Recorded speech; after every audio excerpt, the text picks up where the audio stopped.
Эфир абхазского телевидения продолжает русская служба новостей. Здравствуйте.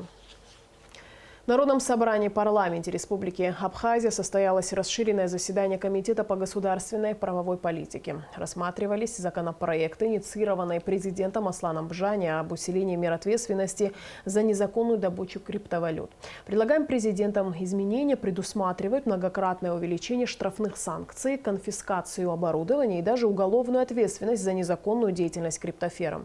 В работе комитета приняли участие спикер парламента Валерий Кварча, вице-спикер Саид Харази и Левон Галустян, а также председатели некоторых парламентских комитетов. Пакет документов, предложенных президентом Асланом Бжани, включает в себя проект закона о внесении изменений в Кодекс Республики Абхазия об административных правонарушениях и проект закона о внесении изменений в некоторые законодательные акты Республики Абхазия. Изменения касаются усиления мер ответственности за незаконную добычу криптовалют. В эти минуты в парламенте проходит заседание Комитета по государственной правовой политике. Депутаты рассматривают законопроект, предложенный президентом, о возможности конфискации майнинговых аппаратов и привлечения к уголовной ответственности за их незаконное использование. Заседание проходит за закрытыми дверями, без журналистов. Напомним, что предложения главы государства были направлены в парламент после совещания с депутатами, которое состоялось 22 января.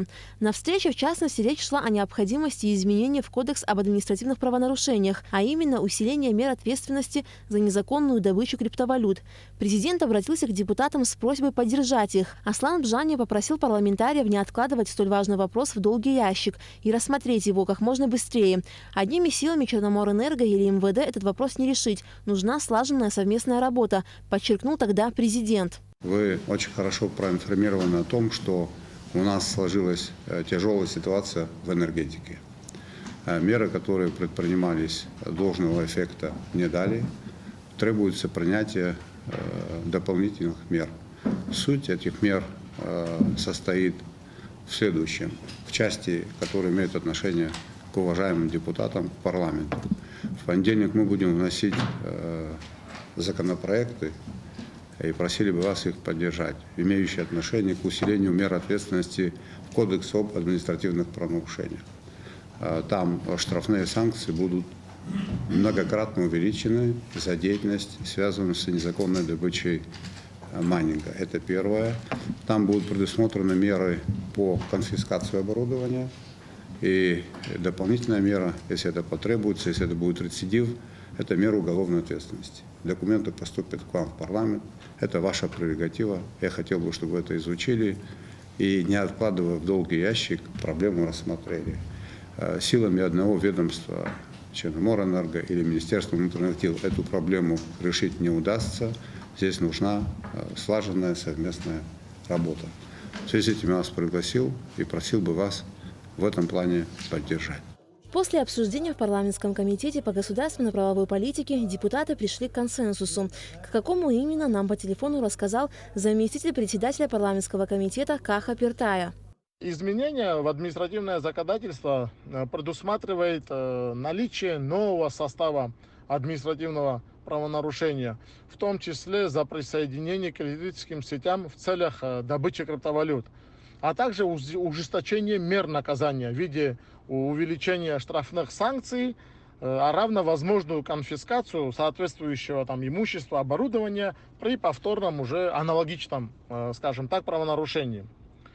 Что же касается изменений в Уголовный кодекс Республики Абхазия дополнительной статьей 210 прим., то следует подчеркнуть, что диспозиция нового состава уголовного деяния предусматривает возможное наказание субъектов нарушения за присоединение к электрическим сетям с нарушением требований законодательства и потребления электроэнергии с целью осуществления добычи криптовалют в большом объеме. То есть, в большом объеме имеется в виду, в примечании, что это будет свыше 1 мегаватта. Санкция статьи предусматривает лишение свободы до 3 лет с конфискацией оборудования. По обоим законопроектам комитет проголосовал единогласно. В дальнейшем будет продолжена работа, и в соответствии с регламентом законопроект будет предложен для его принятия в первом чтении. А что касается, скажем так, статьи Уголовного кодекса 210 прим., И Лолова Рауль Валерьевич такого же мнения. Я, в принципе, с ним солидарен, мы с ним тоже об этом говорили. В принципе, и российская практика тоже как бы показывает, да и у нас это применимо. Есть статья кража, это хищение чужого имущества. Есть такое понятие хищение электроэнергии. В принципе, ну, как бы даже на сегодняшний день есть статьи, по которым можно, значит, собрать материал, возбудить уголовное дело, ну и там уже дальше направить в суд. Но если мы тем самым хотим как бы вот ужесточить для решения этой проблемы, то парламент в целом готов. Я бы еще хотел добавить, что вот, значит, у коллег, в частности, у председателя комитета по обороне и безопасности, значит, возник вопрос именно по кодексу об административном правонарушении, по внесению изменений в статью 96 прим. Значит, то, что как бы там часть там, 1, 2 предусматривает, что физические лица, индивидуальные предприниматели тоже как бы вот...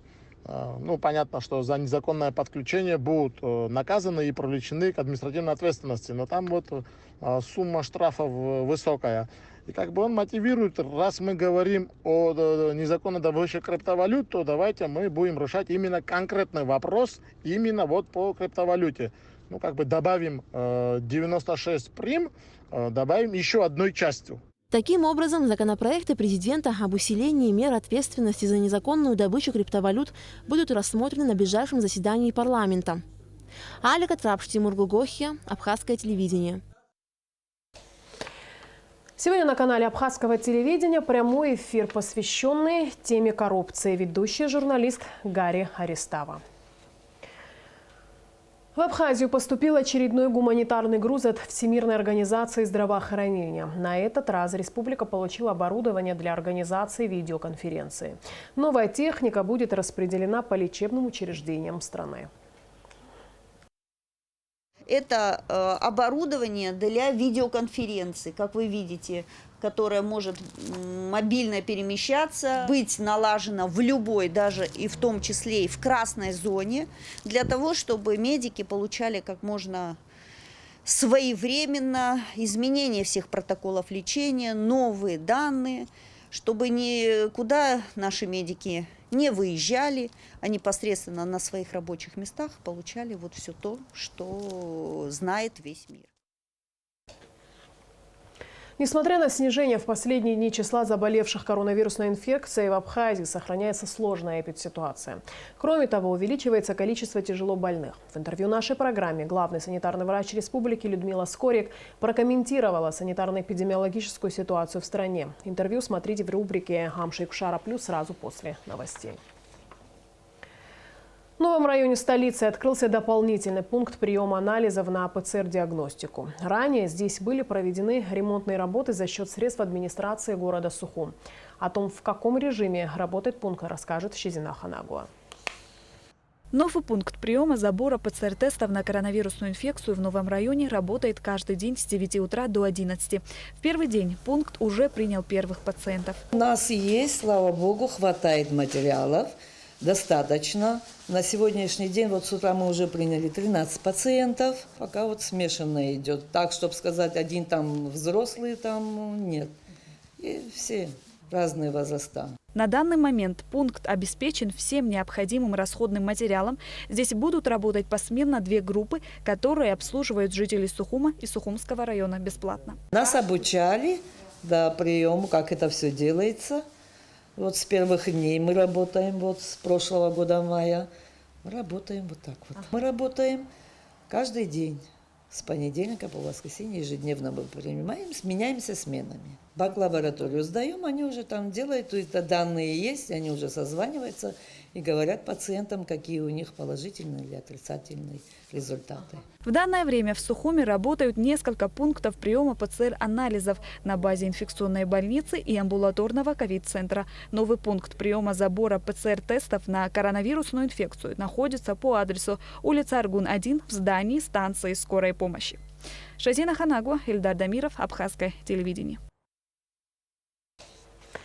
Печальная весть. На 83-м году жизни скончался народный артист Абхазии, кавалер ордена Ахтзапша второй степени, лауреат государственной премии имени Дмитрия Гулия, художественный руководитель, главный дирижер и директор государственного заслуженного ансамбля народной песни и танца Абхазии Василий Царгуш. Именно под его руководством ансамбль приобрел международную известность, побывав с концертами в странах Европы, Африки, Южной Америки, Турции, и был удостоен звания «Заслуженный коллектив». Выпускник Московского государственного музыкально-педагогического института имени Гнесиных Василий Царгуш с самого начала своего творческого пути с большой ответственностью и профессионализмом занимается воплощением на сцене фольклорного материала, передавая особенности национального характера, создавая яркий сценический вариант народной песни, сохраняя стилистику фольклорной основы. Василий Царгуш – автор десятка песен и кантат. Он выполнял музыкальное оформление многих спектаклей Абхазского госдрамтеатра, а также кинофильмов Михаила Мархолия «Свидетель», «Война еще идет», «В день Пасхи». Во время и после Отечественной войны народа Абхазии Василий Царгуш создавал сложные по форме хоровые произведения патриотической тематики. И в этом еще больше раскрылись его творческие возможности. Героическая тематика абхазской песни обогатилась яркими произведениями, которые, наряду с другими родившимися в этот период, несомненно, останутся в памяти народной. Ушел из жизни народный артист Абхазии, хореограф, создатель и руководитель Ткварчалского детского хореографического ансамбля «Амцебыз» Родион Бигвава.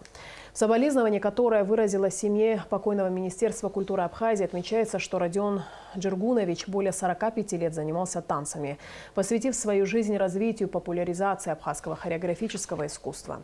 Коллектив, которым руководил Родион Бигвава, неоднократно участвовал в фестивалях и конкурсах, проводимых как в Абхазии, так и в России, где танцоры всегда показывали свое мастерство и достойно представляли нашу республику.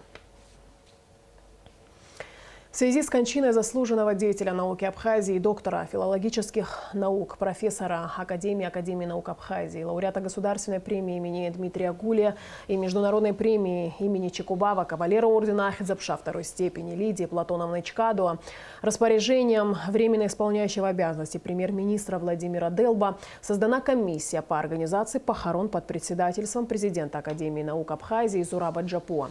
Прощальная церемония состоится 29 января в 13 часов в Сухуми, улица Айтгалара, 32. Продолжаем выпуск. В Гудаутском районе продолжаются работы по укладке асфальта в рамках инвестиционной программы. В частности, в поселке Цандрипш уже уложено порядка 10 километров. Всего здесь будет заасфальтировано 15 километров дорожного полотна. В поселке Цандрипш по инвестиционной программе проводятся работы по укладке асфальта. Уложили уже порядка 10 километров, еще планируется около 5-6 километров. Сегодня ребята начинают улицу 6 октября. Она у нас является как бы такой тоже центральной улицей. Ею пользуется практически весь поселок.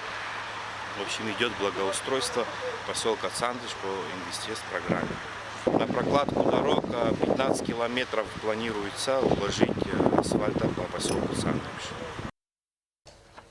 Более 25 тысяч человек посетили Абхазию на ретро-поезде Сочи с августа 2020 года по январь 2021 года, сообщает дочерняя организация РЖД «Федеральная пассажирская компания».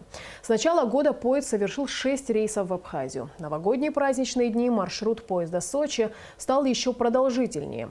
С 28 декабря по 10 января он доезжал до Гагры из Кисловодска. Возможность прокатиться по этому маршруту также появилась у туристов, отдыхающих на горнолыжном курорте Роза-Хутор. Специально для них проработано расписание, по которому беспересадочные вагоны отправлялись из Розы-Хутор и соединялись с ретро-поездом на вокзале Адлера. Планировалось, что работа по новому маршруту завершится после окончания новогодних праздников, но дирекция ФПК решила продлить прямое железнодорожное сообщение Роза-Хутор-Гагра до конца апреля. И в конце выпуска прогноз погоды. В пятницу, 29 января, в Абхазии ожидается облачная погода, временами дождь, переходящий в ливневый, в горах снег. Температура воздуха ночью 0 плюс 5, днем 4-9 тепла. Температура морской воды плюс 10.